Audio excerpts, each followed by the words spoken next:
Traoré blocked a fishing port. Containers filled with minerals were being shipped to Europe. Imagine a nation watching its own treasure being packed into metal boxes, stacked on a quiet dock, ready to vanish across the ocean. The waves kept striking the shore as if they were warning that something was about to change. Listen closely, because what I am about to tell you is not just a story. It is a turning point in history. Before we go deeper, make sure you subscribe, because the truth you are about to hear is the kind that many do not want you to know. The port was silent, too silent for a place that had hundreds of containers lined up like soldiers waiting for command. The fishermen who normally fill the air with shouts and laughter were quiet, their eyes restless as if they already knew what was inside those giant containers. To the outside world, it was only trade, simple business. But Ibrahim Traoré had learned that those containers carried something much heavier than metal. They carried the future of his people. For decades, the minerals of Africa had been leaving silently, night after night, day after day. Ships painted in bright colors sailed away, their bellies filled with gold, copper, uranium, and stones that could light up cities far away while villages near the mines stayed in darkness. The world saw prosperity in Europe and beyond, but very few asked how that prosperity was built.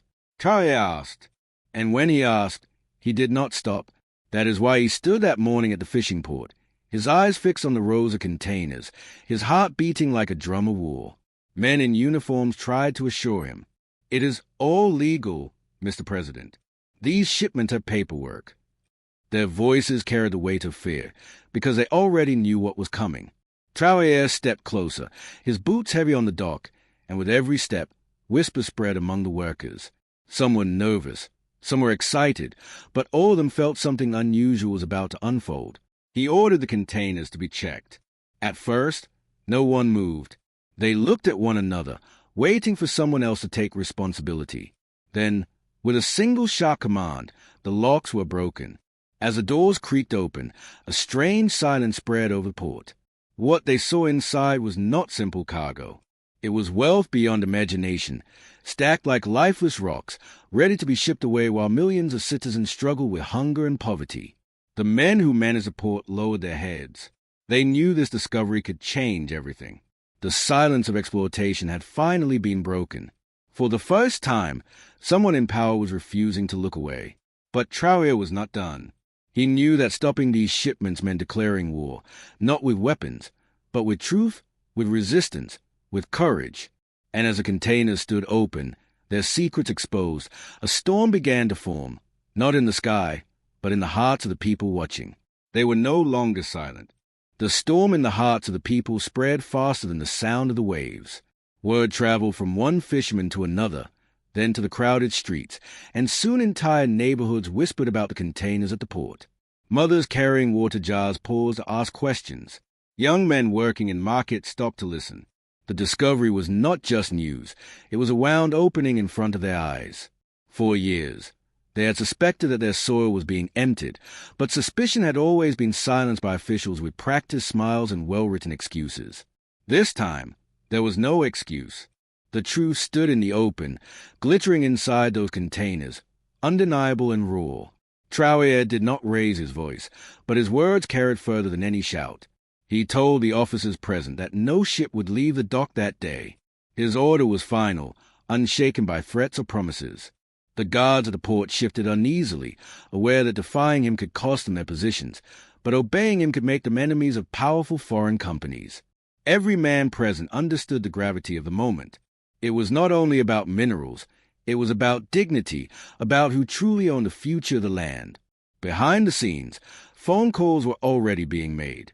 Somewhere in tall glass offices far away in Europe, men in suits were being informed that their cargo had been stopped. They did not see it as minerals or wealth of a people. They saw it as money slipping from their grasp. They pressed their lips, clenched their fists, and swore that this would not stand. The pressure started building even before the containers were fully counted. Meanwhile, in the port, workers who had been silent for years finally found courage. One man stepped forward and spoke with trembling words. He said that he had been forced to load these containers night after night, knowing they did not belong to foreign ships, but to the children of his own land. His confession spread like fire among the crowd, and soon others began speaking too. Every testimony became a piece of evidence, every voice a hammer striking the walls of silence. But Traoré knew that this moment was only the beginning. Exposing the minerals was like lighting a torch in the dark. It revealed the faces of those who had been stealing, but it also made him a target. He looked at the wide ocean, knowing that across that horizon powerful forces were watching him. Yet he did not step back. He stood taller, as if the weight of his people's suffering had turned into strength within him. As the sun lowered into the horizon, the port did not calm. It grew louder with chants, with shouts, with voices that refused to be ignored. Children climbed onto wooden crates to see the containers. Old men raised their hands and thanked the heavens. Something had shifted. The nation had seen with its own eyes what had been hidden in shadows. And when truth becomes visible, it can no longer be packed away in boxes or shipped across oceans. The silence had ended, and the noise of awakening had begun. Night fell, but the port did not sleep. Lanterns and torches lit the docks as if the people were guarding their treasure with fire. Men, women, and children stayed, unwilling to let the containers out of their sight. The ocean waves beat against the wooden pillars, carrying the sound of defiance into the darkness. It was no longer about the minerals alone. It was about trust, about betrayal, and about the courage of one man who refused to bow. Inside the presidential office, Traoré sat with his closest advisers.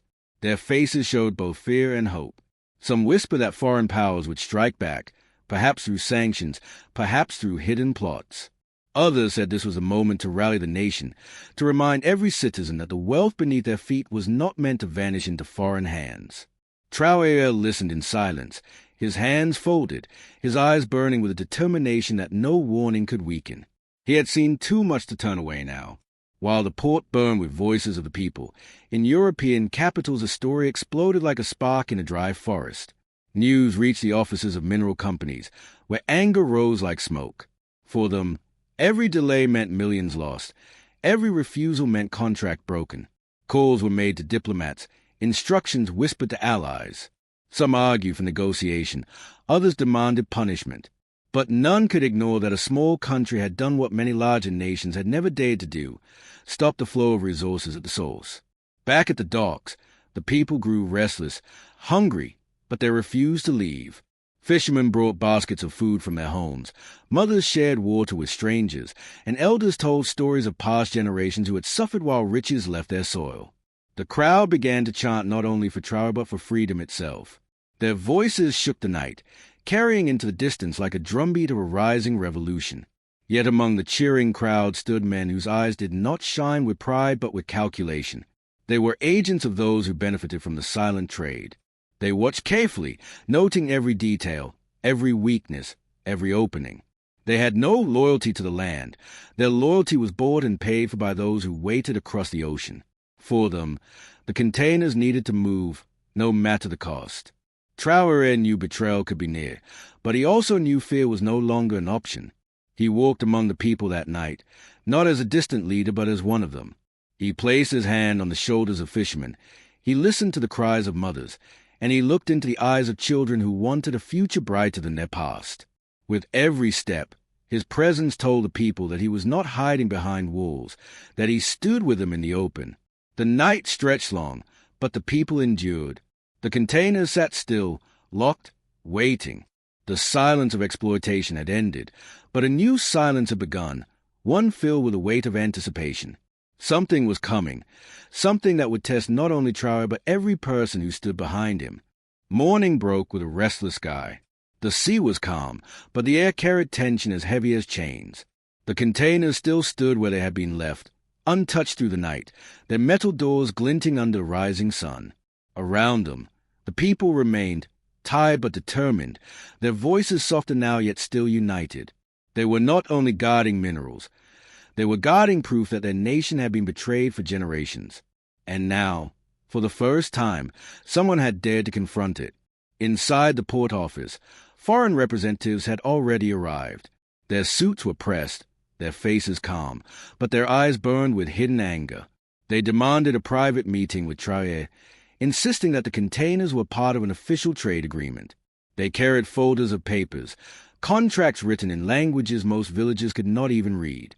They argued that these deals had been signed long ago, that this cargo was not theft but business. But Traoré did not bend. He told them that no contract could be valid if it left his people starving while their well-filled foreign banks. His voice was steady, but it carried the force of a storm. Outside, the people waited for his decision. Rumors spread quickly, each one louder than the last. Some whispered that the foreigners had offered him millions to release the cargo. Others claimed threats had been made against his life. A fisherman swore he had seen men loading weapons on a nearby ship. Whether these stories were true or not, they spread like fire, feeding both fear and defiance in equal measure. By midday, the port was surrounded not only by citizens but by soldiers. Some were loyal to Traoré, their rifles held firm, their eyes fixed on containers. Others were uncertain, torn between their orders and the quiet promises of bribes. The crowd sensed this tension, but they stood their ground. They knew the moment one container moved, the old silence would return, and all of this courage would be wasted. The foreign representatives grew more desperate. They spoke in sharp voices, their calm smiles replaced with clenched jaws. They warned of consequences, of economic punishment, of diplomatic isolation. They painted pictures of a nation cut off from trade, left alone to suffer. But Traoré did not flinch. He told them that a nation left with nothing was already suffering, and that no punishment could be worse than the theft that had been disguised as partnership for decades. As the meeting ended, the foreign men walked out with cold eyes. The people saw them leave and erupted in chants, louder than before, their voices echoing over the sea. They did not know what would come next, but they knew something had changed. For the first time, their leader had refused to kneel, and that refusal gave them strength. The containers still sat heavy and silent, but they no longer looked like lifeless boxes. They looked like a mirror, reflecting centuries of silence and the first spark of defiance. The day was not over, and the storm gathering beyond the horizon was moving closer.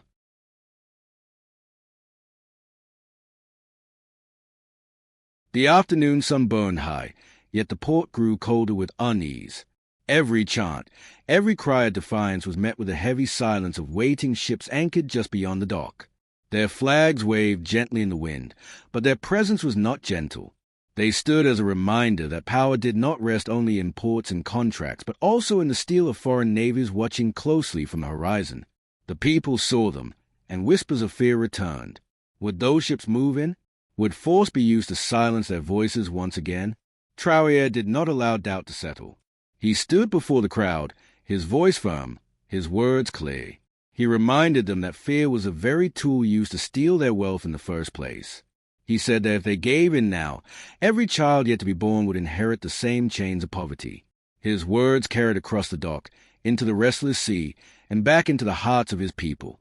Many wiped their eyes, some clenched their fists, and others raised their voices higher. For a moment, unity overpowered fear. But unity came with its price. Far from the port, in luxurious offices across the ocean, phone calls turned into meetings, meetings into orders. Plans were drawn quickly, without hesitation. Those containers were not just boxes of minerals to them. They were power, they were control, and no empire released its grip without resistance. They decided to act, not with open armies, but with shadows, with strategies designed to break a nation from within. Evening approached, and strange movements began in the port. A few men tried to slip away quietly, their faces hidden, their steps hurried. They had been part of the workforce, yet their eyes carried secrets. When confronted, they claimed they were only tired, but whispers followed them. Some suspected that messages had already been sent to the foreign ships. Betrayal hung in the air like a sharp blade. Meanwhile, in the crowd, an old miner stood and spoke. His voice was rough, shaped by years in the dust of underground tunnels. He told the people that he had given his life to digging the very minerals now locked inside the containers. He had buried friends who never returned from the mines. His tears flowed as he said that for the first time, he felt his sacrifice was not in vain. His words shook the gathering more than any speech, because they carried the weight of a lived truth. Traoré placed his hand on the miner's shoulder, a gesture simple yet powerful. The crowd roared with chants that shook the wooden pillars of the dock. Their voices declared that the wealth would not move, that the future would not be stolen. Yet, behind the chants, everyone sensed the tension tightening. Something unseen was approaching, something that could either break their unity or forge it stronger than ever. The night would bring answers, but no one knew if those answers would arrive with peace or with fire. Night returned to the port like a heavy curtain. The sea turned black under the moonlight, and the sound of waves was drowned by the murmurs of a crowd that refused to leave. The containers stood under dim lamps, guarded not only by soldiers but by ordinary citizens who had become protectors of their nation's wealth. Every shadow was watched, every whisper was questioned, because everyone knew the threat was no longer only outside their borders. It could also come from within. Traoré walked among the people once more, his presence steady, his face calm though the weight on his shoulders grew heavier with every passing hour. He knew that stopping those containers was not the end of the battle. It was only the first spark. Across the horizon, the ships waited, their silent outlines like predators watching prey. Across the world, powerful voices spoke his name with anger, branding him a rebel, a danger, a man who dared to break chains they had polished for centuries. Yet here, among his people, his name was spoken with pride. Suddenly, a commotion erupted near the gates of the port. A group of men tried to push their way inside, shouting that the containers must be released. Their voices were loud, but their eyes avoided the gaze of the crowd. The soldiers stopped them, and the people surrounded them, demanding answers. Under the pressure of hundreds of voices, their masks fell, and their purpose was revealed. They had been sent to create chaos, to ignite violence, to give reason for foreign intervention. Their plan failed, but it proved what everyone already suspected. This was no ordinary standoff. It was a war of shadows, of silence, of power. As the night stretched deeper, the air grew thick with both fear and courage. The people sang songs of resistance, voices trembling yet unbroken. Elders reminded the young that freedom had always come with sacrifice. Children clung to their mothers, watching the men and women stand guard as if they were the walls of a fortress. In those hours, the port was no longer just a place of trade. It was a symbol, a battlefield without gunfire, where the destiny of a nation was being written. Traoré stood before the containers once more, his eyes fixed on the steel doors that had once represented silent theft. He raised his hand and declared that not a single box would leave the soil without the consent of the people. His words rolled through the crowd like thunder. Chants rose again, stronger than before, carrying into the night sky, echoing over the restless sea. The people felt something awaken inside them, something that had slept for centuries, the belief that their future belonged to them, not to strangers who came with contracts and ships. The ships still waited in the distance, the pressure still built in foreign capitals, and the danger of betrayal still lingered. But in that moment, under the moonlight, the people of the land stood united with their leader. The containers were no longer just cargo. They had become a promise, a symbol that silence had ended and resistance had begun. The battle ahead would be long, the road uncertain, but the spark lit at the fishing port would never be forgotten.